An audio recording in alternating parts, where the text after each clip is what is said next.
Hello friends, स्वागत है आपका आपके अपने चैनल द नॉलेज ट्रेन में। और आज हम बात करेंगे ग्राफ की। हमने आपको बताया हुआ है पहले से इंट्रोडक्शन में भी कि ग्राफ और तालिका का क्या इंपॉर्टेंस है।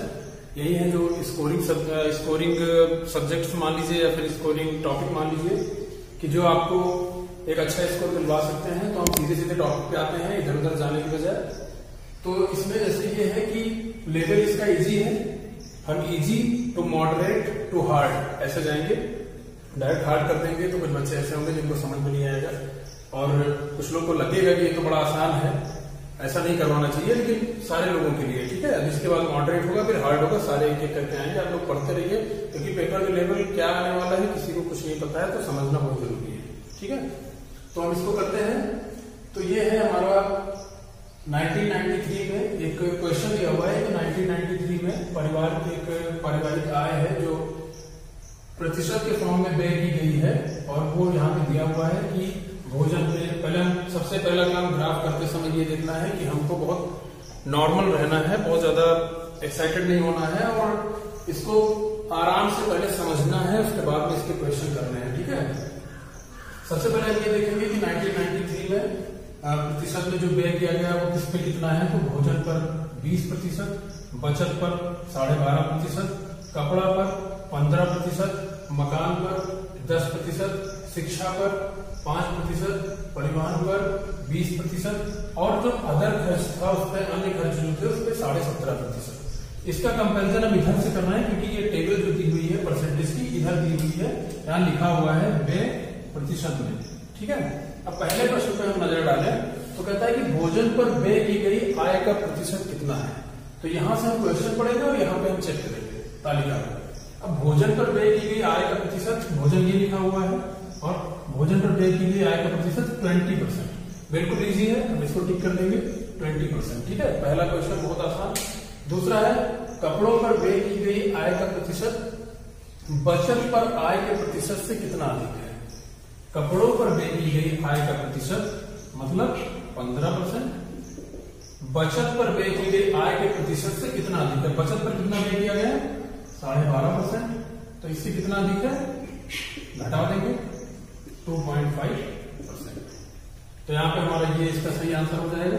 ठीक है, तीसरा क्वेश्चन है कि यदि वर्ष 1993 में परिवार की कुल आय 1 लाख रुपए थी तो 1993 में परिवार की कुल बचत कितनी थी।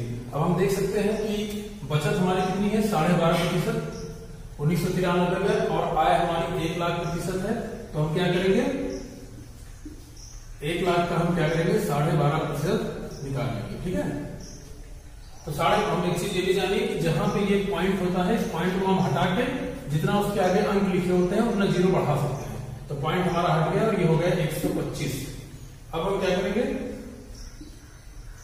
काट दिए और हमारा आ रहा है 12,500 रुपए, मतलब हमारा सी आंसर। ठीक है, सबको समझ में आ रहा होगा, बहुत टफ नहीं है, इजी है। ऐसे भी दिखाई जाती है और टफ भी आती है, धीरे धीरे करेंगे। और क्वेश्चन नंबर 4 है परिवार द्वारा परिवहन पर व्यय अन्य किस मद पर किए गए व्यय के बराबर है। परिवहन पर जो व्यय किया गया है वो किस मद पर किए गए व्यय के बराबर है। तो ये परिवहन पर व्यय किया गया है यहाँ पर 20% और 20% किस पे और किया गया है भोजन पर। तो हम यहाँ पे क्या कर देंगे भोजन। और ये 5वें क्वेश्चन का हमने ऑप्शन शायद नहीं लिखा है, इसके ऑप्शन होंगे मकान, कपड़ा, परिवहन, अन्य। सॉरी, ये ऑप्शन मिस हो गया था। मकान, कपड़ा, परिवहन और अन्य। क्वेश्चन पढ़ेंगे 5वां, परिवार की बचत निम्नलिखित में से किस पर किए गए व्यय से अधिक है। बचत जो है वो किस पर किए गए व्यय से अधिक है, ये क्वेश्चन आ रहा है। तो देखिए बचत कितनी है 12.5% और किससे अधिक है, किस पर किए गए व्यय से अधिक है। देखिए कपड़े पर व्यय किया गया 15%, इससे अधिक तो नहीं है। मकान पर 10%, इससे अधिक है। ठीक है, परिवहन पर 20%, तो भाई परिवहन पर 20% नहीं होगा क्योंकि परिवार की जो बचत थी, बचत कितनी है हमारे पास 12.5%। पहले हम देख लेना कि किससे किससे है। मकान पर 10%, कपड़ा पर क्या है, कपड़ा पर 15%, परिवहन पर 20% और अन्य पर 17.5%। तो क्वेश्चन पूछ रहा है कि परिवार की बचत जो 12.5% है वो किस पर किए गए व्यय से अधिक है। तो जाहिर सी बात है कि मकान पर किए गए व्यय से अधिक है, बाकी सब तो 12.5 से ज्यादा है। ठीक है, तो इसलिए हमारे ये पांचों क्वेश्चन इसके हो गए और हम अगली डीआई की चर्चा। आइए हम लोग दूसरी डीआई करते हैं और ये मुझे लगता है कि थोड़ा सा मॉडरेट कह सकते हैं इसको, कि इसका लेवल थोड़ा सा मॉडरेट कहलाएगा।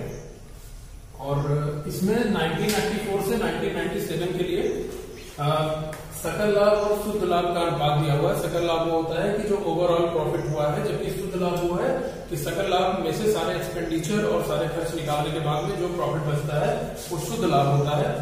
तो ये सिंबल है सकल लाभ का और ये सिंबल है शुद्ध लाभ का। ठीक है, तो इधर लाख में दिया हुआ है सकल लाभ और शुद्ध लाभ और इधर वर्ष दिया हुआ है किस किस वर्ष में कितना लाभ हुआ। ठीक है, तो हम क्वेश्चन पढ़ते जाएंगे और इसमें से उसका डेटा निकालते जाएंगे और सॉल्व करते जाएंगे। तो पहला क्वेश्चन है कि सकल लाभ किस वर्ष में शुद्ध लाभ से दोगुना है। तो देखिए 1997 की अगर बात करें, सबसे पहला 1997 है, तो इसमें सकल लाभ है 50 और शुद्ध लाभ है हमारा 25। तो मतलब ये तो पहला ही आंसर निकल गया। देखिए डायरेक्ट, बाकी आप कहिए तो हम और दिखा सकते हैं। जैसे 1995 की अगर बात करते हैं तो 1995 में सकल लाभ है हमारा 40 lakhs और शुद्ध लाभ है हमारा 15। तो ये डबल होने हो ही नहीं रहा। ठीक है, तो फालतू टाइम वेस्ट नहीं करते हैं, अगले क्वेश्चन पे चलते हैं। ठीक है, तो पहला ही मिल गया तो क्या करना है। सातवां क्वेश्चन है 1995 के सकल लाभ की तुलना में उस वर्ष के शुद्ध लाभ का प्रतिशत कितना है। एक चीज याद रखिएगा, जिसकी तुलना में कहे या फिर जिससे कहे, ठीक है, तो उसको हमेशा नीचे रखते हैं, इसको हमेशा याद रखिएगा। कह रहा है 1995 के सकल लाभ की तुलना में उस वर्ष के शुद्ध लाभ का प्रतिशत, मतलब सकल लाभ की तुलना में मतलब सकल लाभ नीचे होगा और शुद्ध लाभ कहां होगा, ऊपर होगा। तो 1995 में शुद्ध लाभ कितना है। देखिए सकल लाभ 1995 का 40 है, इस क्वेश्चन की बात करना। ठीक है, सकल लाभ 1995 में 40 है और शुद्ध लाभ कितना है हमारा, सॉरी सकल लाभ की तुलना में तो सकल लाभ कहां होगा, नीचे होगा। और शुद्ध लाभ कितना है हमारा 15, इसको ऊपर रखेंगे और इसका परसेंटेज निकालना है। तो 20 से गया, सॉरी थोड़ा समझने में प्रॉब्लम हो गया आप लोग को, हम डायरेक्ट इतना बड़ा नहीं सॉल्व करेंगे, छोटे छोटे करके सॉल्व करेंगे। जैसे मान लीजिए इसको हम पहले 0 इसका काट देते हैं, 2 दूना 4, 2 पंचे 10, 15 बचे 75, 75 बटे 2 करेंगे तो हमारा ये आ जाएगा 37.5%, मतलब हमारा थर्ड आंसर करेक्ट है। ठीक है, अगला क्वेश्चन हम करते हैं, क्वेश्चन नंबर 8। चारों वर्षों के लिए संगणित औसत सकल लाभ, पहले इसकी बात कर लेते हैं। चारों वर्षों के लिए तो औसत हम जानते हैं, औसत क्या होगा, 4 वर्ष की बात कर रहे हैं तो बटे 4 कर देंगे और जो ऊपर का है उसको, इसका जो सकल लाभ है वो ऐड कर लेंगे। तो 4 वर्ष के लिए सकल लाभ क्या है, 30 लाख, यहां से 40 लाख, यहां से 45 लाख और यहां से 50 लाख, टोटल ऐड करके हमारा आएगा तब, और ये हो जाएगा 165/4। ये किसका हुआ हमारा सकल लाभ, ये सकल लाभ का आता है औसत। अगर हम शुद्ध लाभ का देखें, शुद्ध लाभ का औसत क्या होगा 4 सालों का, तो शुद्ध लाभ का हमारा इधर हो जाएगा 10 और इधर हो जाएगा हमारा 15, इधर हो जाएगा हमारा 25, आपको ग्राफ से मिलाते रहना है। ठीक है, और इधर हो जाएगा हमारा 25, ये हमारा ओवरऑल हो जाएगा 75, ये बाई 4 रहेगा और ये आएगा हमारा 75/4। अब ये कह रहा है कि चारों वर्षों के लिए संगणित औसत सकल लाभ और औसत शुद्ध लाभ का अंतर। तो जब औसत निकाल रहा है तो इन दोनों का अंतर निकाल रहा है, तो अंतर क्या आ जाएगा, अंतर इसका आ जाएगा 165/4 माइनस 75/4। 1/4 हम कॉमन ले लेंगे, हो जाएगा 165 माइनस 75, जिसको हम कह सकते हैं 90/4 हो जाएगा। और 90/4 का मतलब 45/2 मीन्स 22.5 लाख। तो हमारा कौन सा आंसर सही हो जाएगा, ये चौथा। ठीक है, तो अब हम इसकी बात करते हैं क्वेश्चन नंबर 9 की, और इसको थोड़ा मिटा देते हैं। ठीक है, क्वेश्चन नंबर 9 पे चलेंगे हम।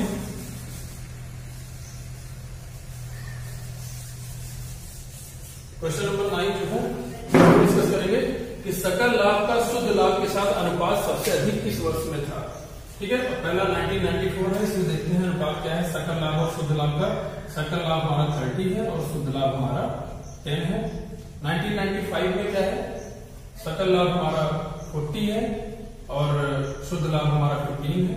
1996 में सकल लाभ हमारा 45 है और शुद्ध लाभ हमारा 25 है। और 1997 में सकल लाभ हमारा 50 है और शुद्ध लाभ हमारा 25 है। अब हम देख सकते हैं, पूछ रहा है कि सकल लाभ का शुद्ध लाभ के साथ अनुपात सबसे अधिक किस वर्ष में है। ठीक है, किस वर्ष में था, तो हम देख लीजिए यहां से कितना है 3। अब ये तो भाई 3 से कम ही होगा ना, 15 या 45 होता है तो 3 बार जाएगा ये, तो ये 3 से कम होगा। ये भी 25 और 45 में भाग करेंगे 2 से कम आएगा। ये 3 से कम, ये 2 से कम और ये तो 2 ही आएगा। तो भाई सबसे ज्यादा कौन है, यही है। तो जाहिर सी बात है 1994 में अनुपात सबसे ज्यादा था, तो हमारा ये करेक्ट आंसर हो जाएगा। अगला है कि दिखाए गए सभी 4 वर्षों के लिए कुल सकल लाभ का कुल शुद्ध लाभ के साथ अनुपात क्या है।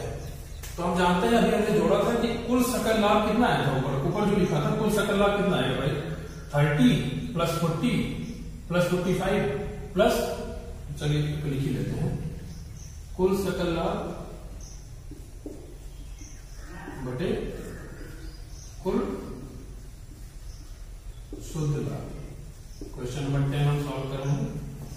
यहां से क्या आ जाएगा, कुल सकल लाभ हमारा 30 plus 40 plus 45 plus 50, 30 plus 40 plus 45 plus 50, और ये हमारा नीचे कुल शुद्ध लाभ हमारा क्या है 10 प्लस 15 प्लस 25 प्लस 25। ओके, तो ये मेरा हो जाएगा क्या 165 अपॉन 75। पहले 5 से इसको डिवाइड करें, ये हो जाएगा 15, फिर 3 से जाएगा 11 और 5। तो कुल मिला के हमारा ये इसका करेक्ट आंसर हो जाएगा। तो ऐसे हम लोगों ने 2 DI सॉल्व कर ली। आप लोग को आशा करते हैं समझ में आ गया होगा। Thank you.